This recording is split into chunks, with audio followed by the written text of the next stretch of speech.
चलिए, एक बार फिर से आप सभी को त्रिवेणी एजुकेशनल ग्रुप के यूट्यूब चैनल पे स्वागत है। और आज की इस वीडियो में हम लोग 12वीं क्लास बिहार बोर्ड का फिजिक्स देखेंगे, जिसका टॉपिक है एम्पियर का नियम। ठीक है, एम्पियर का परिपथ नियम कहें या एम्पियर का नियम, तो देखेंगे हम लोग आज इस वीडियो में एम्पियर का परिपथ नियम। तो आप वीडियो को अंत तक देखें और पूरी कॉन्सेप्ट को समझने की कोशिश करें। देखिए, एम्पियर ने अपने परिपथ, इसने बंद परिपथ का नियम दिया और एम्पियर ने बंद परिपथ के नियम में कहा, एम्पियर का कहता है कि एम्पियर के क्वेश्चन आपसे पूछ देता है बिहार बोर्ड में कि एम्पियर के बंद परिपथ के नियम को लिखें। देखिए, एम्पियर के बंद परिपथ के नियम को लिखें। एम्पियर के बंद परिपथ के नियम को लिखना है। तो देखेंगे एम्पियर के बंद परिपथ का नियम क्या कहता है। एम्पियर के बंद परिपथ के नियम के लिए इन्होंने एक बंद परिपथ लिया, बंद परिपथ। अब मान लेते हैं इससे इधर से इधर I1 धारा जा रहा है, फिर इधर से इधर I2 धारा आया, फिर जा रहा है I1 धारा, I3 धारा, इस तरह से जो है धारा मान लो कि प्रवाहित हो रहा है। आप लोग गॉस प्रमेय पढ़े हैं, और गॉस प्रमेय में क्या कहता है। गॉस प्रमेय में कहता है कि किसी भी बंद पृष्ठ के अंदर आवेशों का बीजगणितीय योग और विद्युतशीलता नियतांक के अनुपात होता है। यानी कि कोई बंद पृष्ठ है, इसके अंदर Q1, Q2, Q3 अगर धारा आवेश है, तो इन आवेशों के बीजगणितीय योग, इन आवेशों के बीजगणितीय योग Q1 जोड़ Q2 जोड़ Q3 इस तरह से, और विद्युतशीलता नियतांक के रेशियो को हम लोग गॉस प्रमेय, यही गॉस प्रमेय ने कहा था कि कोई बंद पृष्ठ के अंदर टोटल आवेश के बीजगणितीय योग तथा विद्युतशीलता के अनुपात होता है। ठीक उसी प्रकार से एम्पियर ने भी परिपथ नियम दिया, और एम्पियर ने भी अपने बंद परिपथ के नियम में यही कहा कि किसी बंद परिपथ के रेखीय समाकलन, किसी भी बंद परिपथ के रेखीय समाकलन का मान, यानी कि इनका कहना था कि कोई बंद परिपथ है, इसका रेखीय समीकलन, बंद परिपथ, रेखीय समाकलन के चुंबकीय क्षेत्र,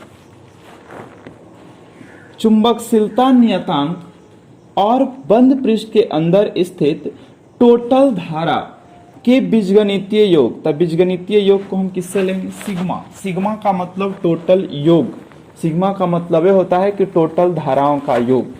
तो टोटल बीजगणितीय योग के योगफल के क्या होता है? बराबर। यानी कि रेखीय समाकलन, चुंबकीय क्षेत्र के रेखीय समाकलन को लेना है।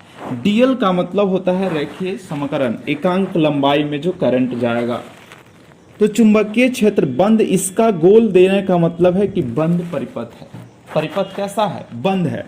तो बंद परिपथ के किसी भी यानी बिंदु पर अगर हम देखें कि बंद परिपथ के कारण किसी बिंदु पर चुंबकीय क्षेत्र का जो मान होता है, उसके रेखीय समाकलन, रेखीय समाकलन जो होता है, चुंबकीय क्षेत्र के रेखीय समाकलन का मान जो होता है, वो चुंबकशीलता नियतांक और धारा के गुणनफल के क्या होता है? बराबर होता है। यहाँ पे कुल धारा भी हम कह सकते हैं, टोटल करंट। तो हम देखें किसी भी बंद परिपथ, अगर इसको लिखना चाहें तो कहता है किसी बंद परिपथ के, किसी बंद परिपथ में चुंबकीय क्षेत्र के रेखीय समाकलन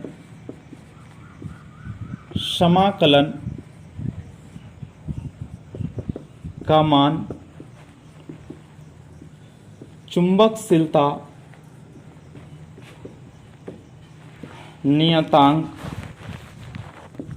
और धारा के गुणनफल के बराबर होता है। यानी किसी बंद परिपथ में चुंबकीय क्षेत्र के रेखीय समाकलन, ये आप देख रहे हो कि चुंबकीय क्षेत्र के रेखीय समाकलन का मान चुंबकशीलता नियतांक और धारा के टोटल बीजगणितीय योग के क्या होता है, गुणनफल, यानी चुंबकशीलता नियतांक और टोटल बीजगणितीय योग के गुणनफल के बराबर होता है। ये एम्पियर ने अपना परिपथ में नियम दिया, अपना बंद परिपथ का नियम दिया।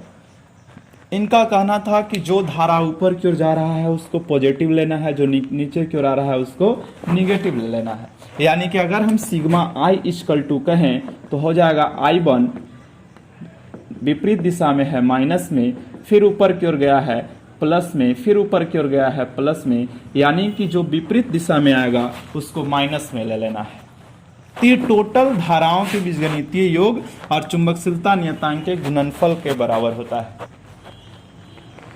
ये एम्पियर का नियम है, आप साफ शब्दों में लिखा हुआ आप समझ सकते हैं। किसी बंद परिपथ में चुंबकीय क्षेत्र के रेखीय समाकलन का मान चुंबकशीलता नियतांक और धारा के गुणनफल के बराबर होता है। ये बंद परिपथ है, गोल देने का मतलब है बंद परिपथ, समाकलन का मतलब होता है इंटीग्रेशन, तो समाकलन दे दिए। चुंबकीय क्षेत्र के यानी कि रेखीय समाकलन का मान चुंबकशीलता नियतांक और धारा के गुणनफल के क्या होता है, बराबर होता है। तो आप एक बार इसको स्क्रीनशॉट लीजिए, इसके बाद हम इसका अनुप्रयोग चलेंगे। ठीक है, एक बार स्क्रीनशॉट ले लो। चलिए,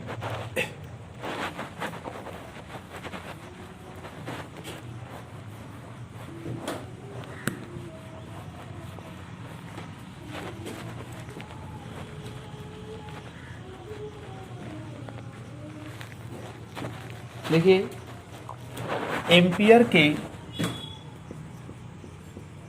एम्पियर के बंद परिपथ के नियम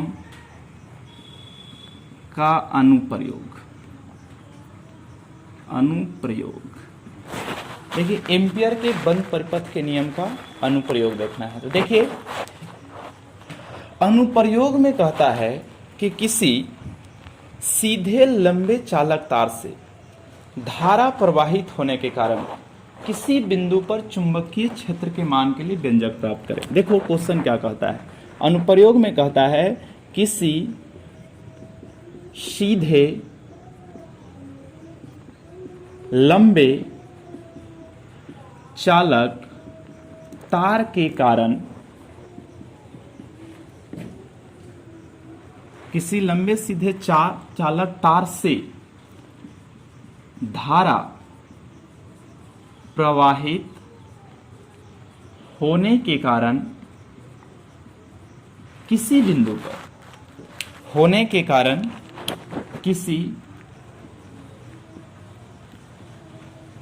बिंदु पर चुंबकीय क्षेत्र के मान के लिए व्यंजक प्राप्त करें। चलो, किसी सीधे लंबे चालक तार से धारा प्रवाहित होने के कारण किसी बिंदु पर चुंबकीय क्षेत्र के मान के लिए व्यंजक प्राप्त करना है। किसकी सहायता से? तो एम्पियर के नियम की सहायता से, एम्पियर के परिपथ नियम की सहायता से। मान लेते हैं कि एक लंबा सीधा चालक तार है, एक लंबा सीधा चालक तार है और इससे I धारा प्रवाहित हो रहा है। एक लंबा सीधा चालक तार है, इससे कौन सी धारा प्रवाहित हो रही है? I धारा, और इससे R दूरी पर स्थित एक बिंदु है।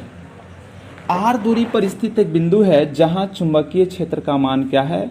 B। यहां पे I दूरी पर स्थित एक बिंदु है जिसका चुंबकीय क्षेत्र का मान क्या है? B है।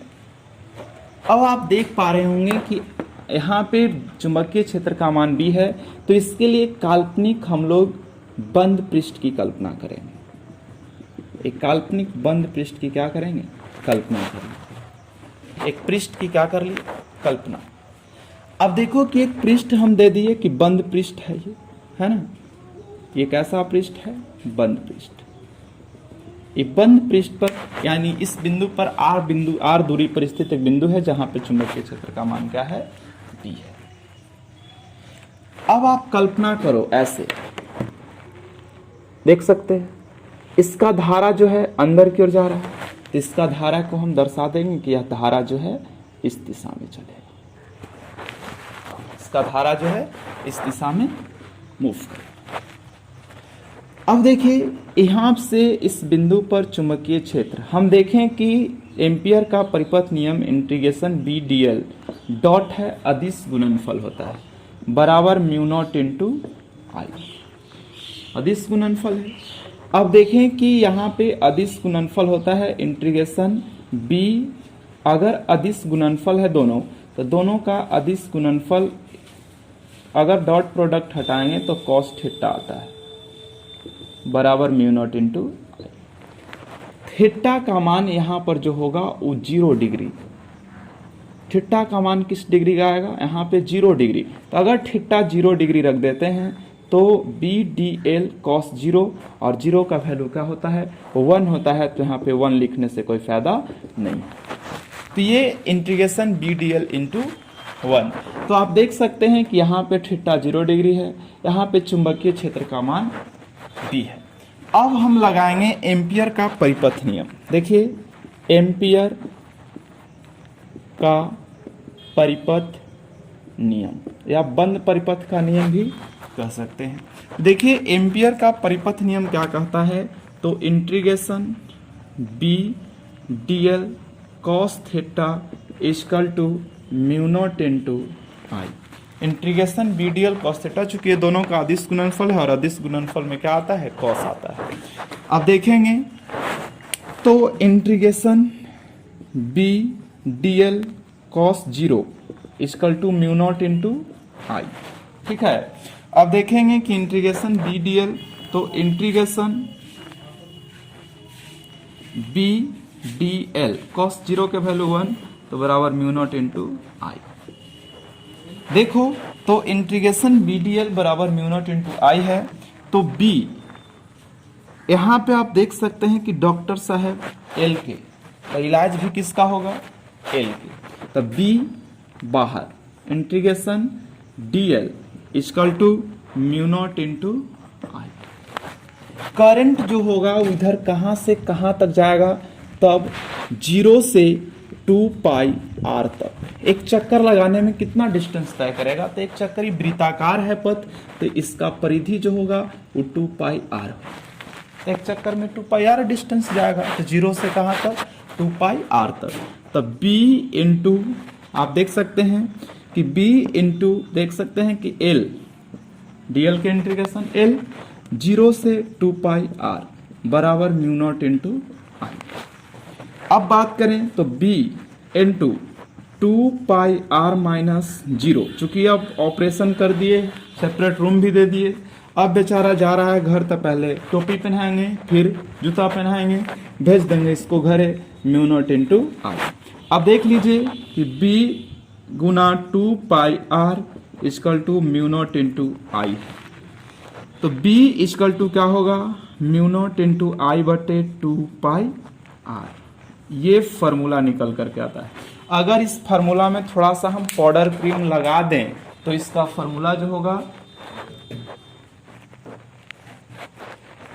इस फार्मूला में देखिए अगर थोड़ा सा हम पाउडर क्रीम लगाएं यदि, तो आप देख सकते हैं, देखिए ध्यान से, b equal to mu not I बटा 2 पाई आर है, फार्मूला ये आया है निकल करके। इसमें थोड़ा सा पाउडर क्रीम देखिए लगा के देखें, तो b equal to mu naught बटा, इसको 4 पाई लिखें, और यहाँ पे कहें कि 2i बटे r, तो देखिए तो कोई घोटाला नहीं हुआ है, 2 से 2 दूनी 4 कट जाएगा, कट जाएगा। जब 2 दूनी 4 कट जाएगा तो फिर वही फार्मूला है पहिल के, खाली तनी सुन पाउडर क्रीम लगा करके इसको चिकना कर दिए। देखिए म्यू नॉट बटे 4 पाई इंटू 2i बटे r, ये फार्मूला निकल करके आया r डिस्टेंस पर चुंबकीय क्षेत्र का वैल्यू।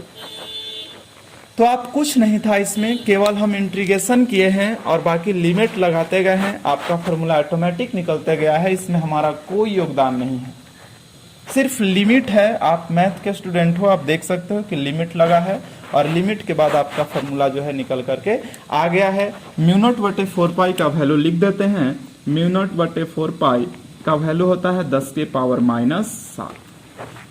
आप इसको याद रखिएगा, क्योंकि जब भी न्यूमेरिकल आप बनाओगे तो आपको इसका जरूरत पड़ेगा। तो एक बार स्क्रीनशॉट लीजिए आप। चलिए देखिए,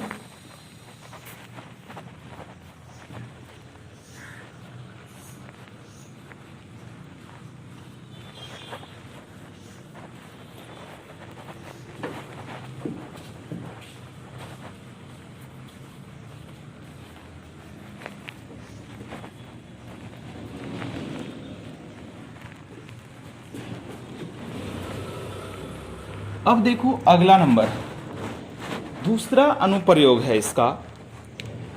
दूसरा अनुप्रयोग कहता है किसी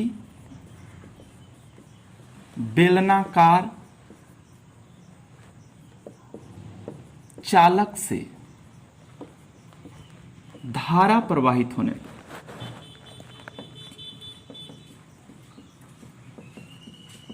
होने पर चुंबकीय क्षेत्र के मान के लिए, चुंबकीय क्षेत्र के मान के लिए व्यंजक प्राप्त करें। देखिए एकदम ध्यान से, किसी बेलनाकार चालक से धारा प्रवाहित होने पर। अब चालक कैसा आ गया? बेलनाकार है। आप एकदम गौर से देखना, आपको क्लियर, कॉन्सेप्ट क्लियर हो जाएगा। ठीक है, किसी बेलनाकार चालक है, कोई बेलनाकार चालक है, मान लो आपका एनसीईआरटी में देखिएगा एकदम क्वेश्चन दिया हुआ है, आपको कहीं से फालतू नहीं मिलेगा। एनसीईआरटी कवर कर लीजिए, आपको एकदम एग्जाम में कोई क्वेश्चन छूटने वाला नहीं है। मान लो कि यह बेलनाकार चालक है,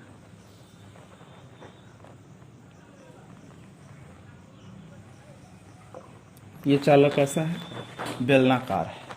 ठीक है, ये बेलनाकार चालक है जिसकी त्रिज्या हम मान लेते हैं ए है।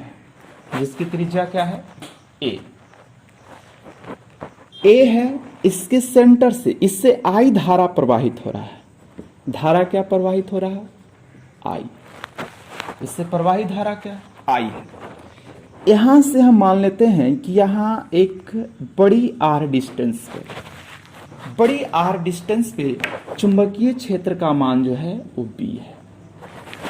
बड़ी आर डिस्टेंस पे आए तो चुंबकीय क्षेत्र का मान, इसमें 3 कंडीशन देगा आपको। पहला कंडीशन तो कह दिया कि बेलन के एकदम बाहर स्थित बिंदु पर, पहला कंडीशन है केस 1। केस 2 में कहेगा कि बेलन के सतह पर चुंबकीय क्षेत्र का मान क्या हो, और केस 3 कहेगा कि बेलन के अंदर चुंबकीय क्षेत्र का मान क्या हो। यहां पे 3 केस पूछेगा, और ये तीनों केस को आपको एकदम ध्यान से देखना है। हम केस फर्स्ट लिख देते हैं। केस फर्स्ट, बेलन के केस फर्स्ट एकदम ध्यान से देखो, कह रहा है कि बेलन के बाहर स्थित बिंदु पर, बेलन के बाहर स्थित बिंदु पर, तो इसके लिए फिर से क्या करेंगे? तो एक बंद पृष्ठ की कल्पना करेंगे। यह पृष्ठ अंडाकार नहीं गोलाकार है, आपको एकदम ध्यान रखना है। ठीक है, एक पृष्ठ की कल्पना करेंगे। चलिए थोड़ा सा,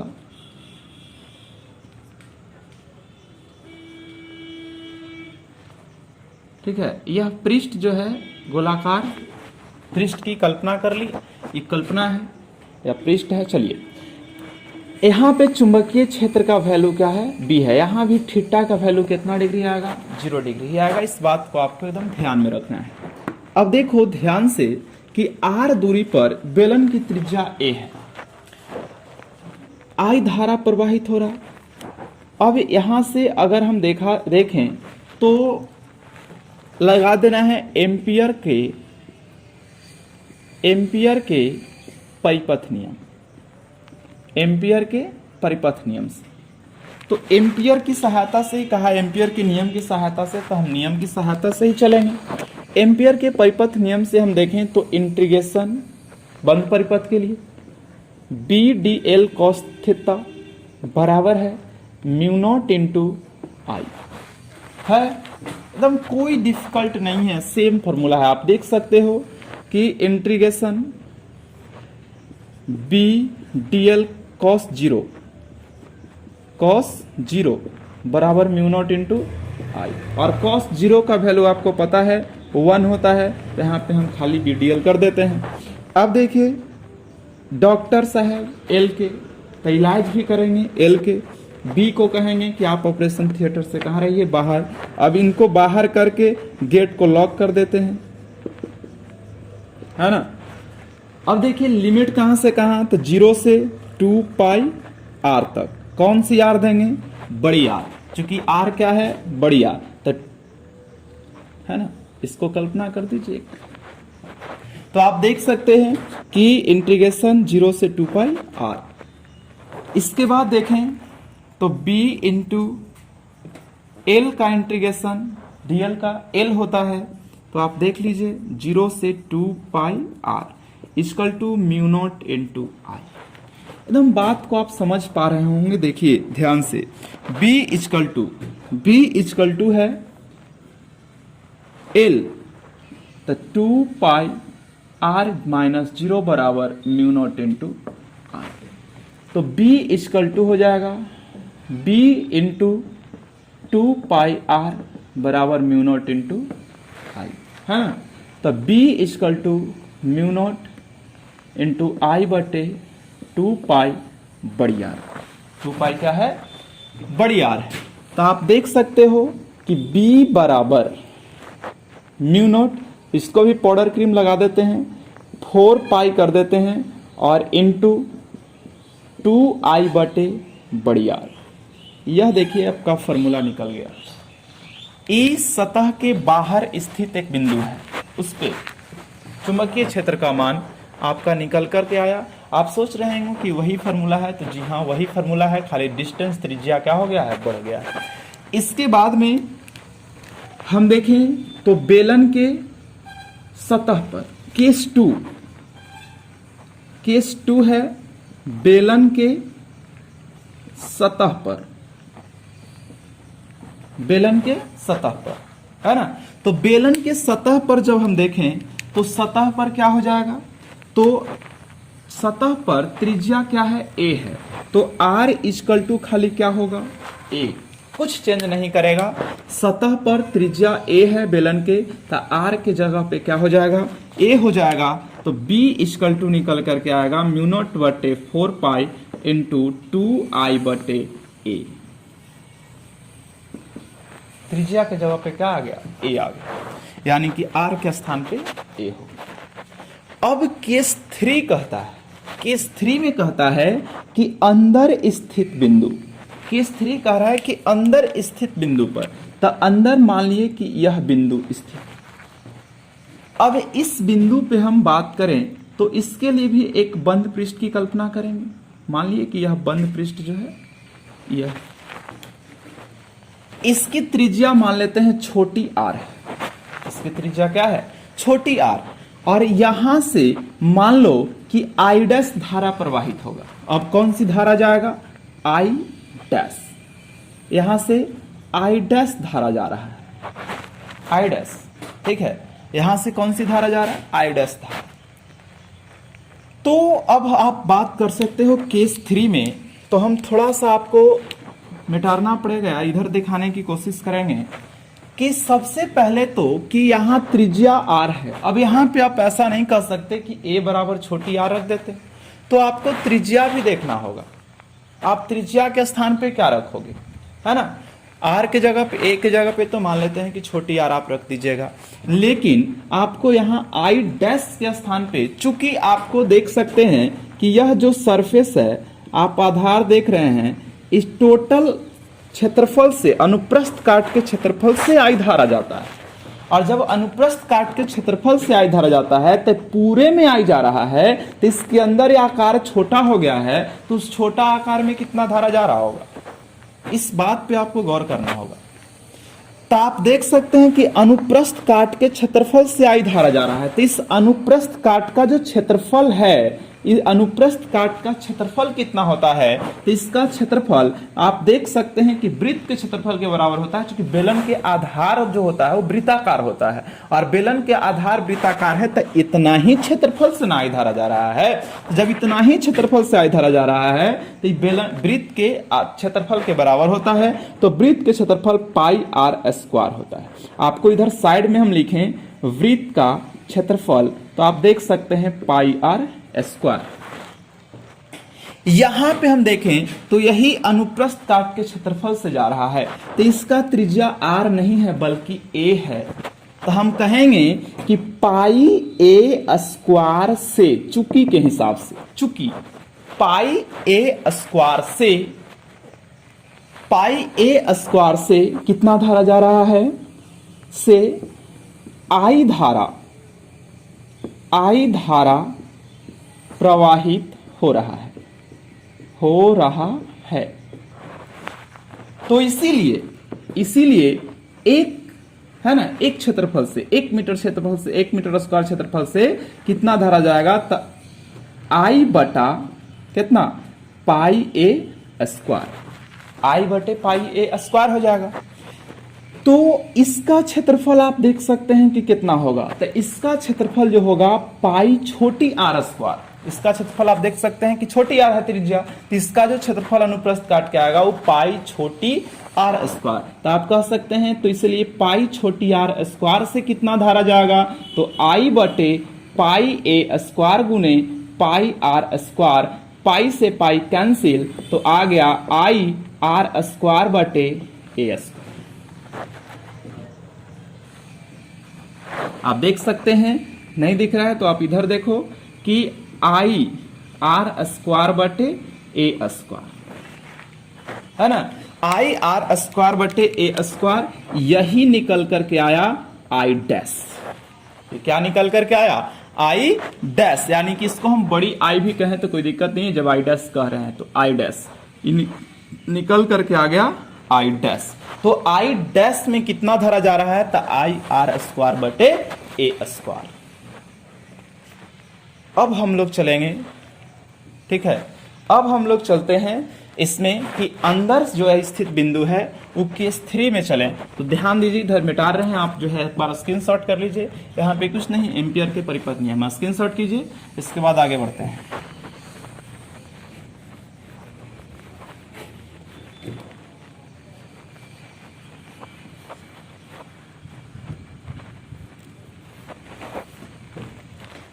देखिए केस 3 में क्या कहता है, तो केस 3 में है एम्पियर का परिपथ नियम अगर लगाते हैं तो बी डी एल है ना, cos थीटा का मान 0 आता है, फिर लास्ट में म्यू नॉट इंटू आई। यहाँ पे आई नहीं कह करके हमको क्या करना होगा, आई डैश कहना होगा। आई नहीं कह के क्या कहेंगे, आई डैश, चूंकि इससे तो किससे धारा जाएगा, आई डैश से धारा जाएगा। तो अब देखें तो b को बाहर कर दें, 0 से 2 पाई छोटी r, इस बार क्या कहेंगे, छोटी r है तो त्रिज्या क्या लेंगे, छोटी r, यानी कि केस 3 में है बेलन के अंदर स्थित बिंदु पर, बेलन के अंदर स्थित बिंदु पर चुंबकीय क्षेत्र है ना। चलिए, तो 0 से 2 pi r into D L बराबर mu not into I dash, clear है। अब देखिए कि b इंटीग्रेशन l 0 से 2 pi r equal to mu not into I dash. अब हम देखें यदि, तो b into 2 pi r minus 0 बराबर mu not into I dash. यहाँ पे देखें तो b इंटू 2 पाई r, चूंकि यहाँ 2 पाई r हो जाएगा, अब बराबर mu not into I dash, तो b इक्वल टू हो जाएगा म्यू नॉट बटे 2 पाई r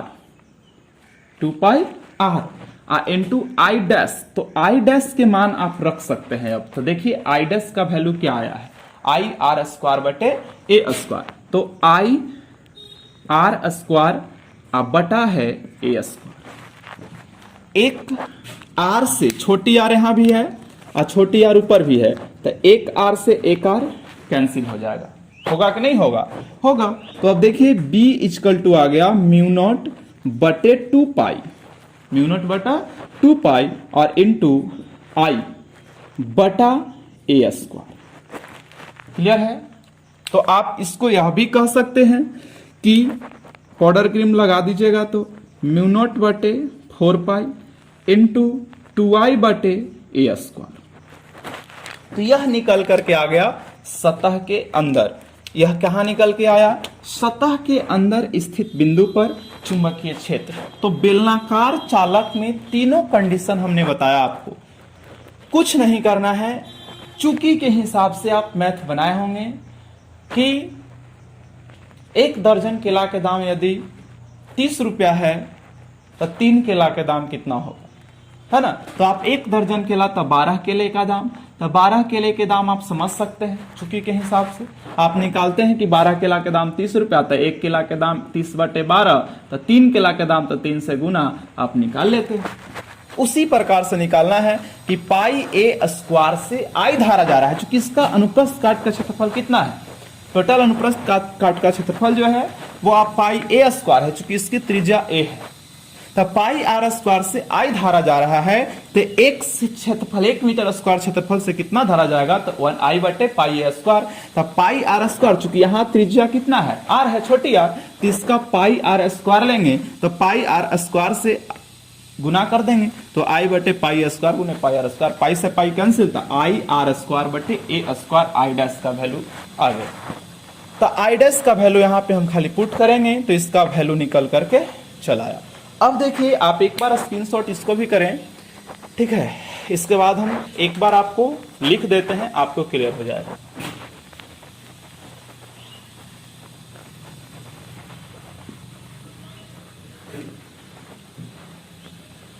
चलिए देखिए 3 कंडीशन है। केस 1 क्या कहता है कि बेलनाकार सतह के बाहर, बेलनाकार सतह के बाहर स्थित बिंदु पर b बराबर क्या आया, तो म्यू नॉट बटे 4 पाई इंटू 2i बटे बड़ी आर, चूंकि त्रिज्या बड़की आर लिए थे, बाहर था, बड़ा था तो बड़ी आर ले लिए थे। केस 2 क्या कहता है, तो ध्यान से देखो एकदम क्लियर हो जाएगा। केस 2 में बेलनाकार सतह पर, है ना, बेलन के सतह पर, तो बेलन के सतह पर b बराबर म्यू नॉट बटे 4 पाई और इंटू 2i बटे a था, उसकी त्रिज्या a थी तो a ले लिए। चलिए इसके बाद देखिए केस 3 क्या कहता है, तो केस 3 कहता है कि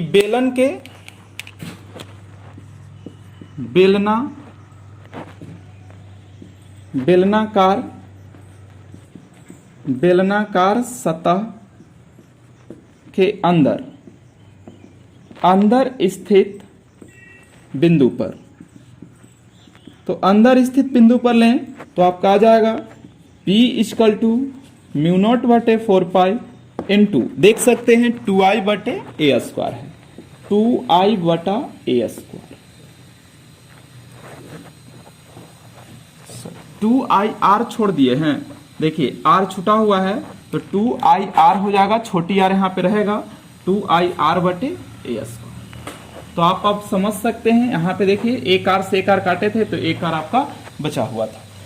तो उम्मीद करते हैं यहाँ तक आप सभी को समझ में आ गई होगी। ये एम्पियर के पूरा कॉन्सेप्ट जो था वो आपको क्लियर करिए। इसके बाद अगला जब भी हम आपको दें अगर वीडियो, तो उम्मीद करते हैं आपको वीडियो लंबा हो जाएगा, वरना इसका न्यूमेरिकल्स जो था वो हम कर देते। तो आपका न्यूमेरिकल्स जो है हो सकता है आपको नोट्स प्रोवाइड करें तो उसमें दे दें, या फिर आपको सॉल्यूशन में एक दिन न्यूमेरिकल का सॉल्यूशन इसका रखेंगे। तो आपका अगर कॉन्सेप्ट क्लियर हो चुका है तो आप जो है इसको लाइक करें वीडियो को, ठीक है? आप देख के छोड़ते हो, लाइक कर दो, लाइक दोबारा में कुछ नहीं जाता है, और शेयर कर दीजिए, और चैनल पे नए पहली बार आते हैं तो आप सब्सक्राइब जरूर करें। तो धन्यवाद यहाँ तक।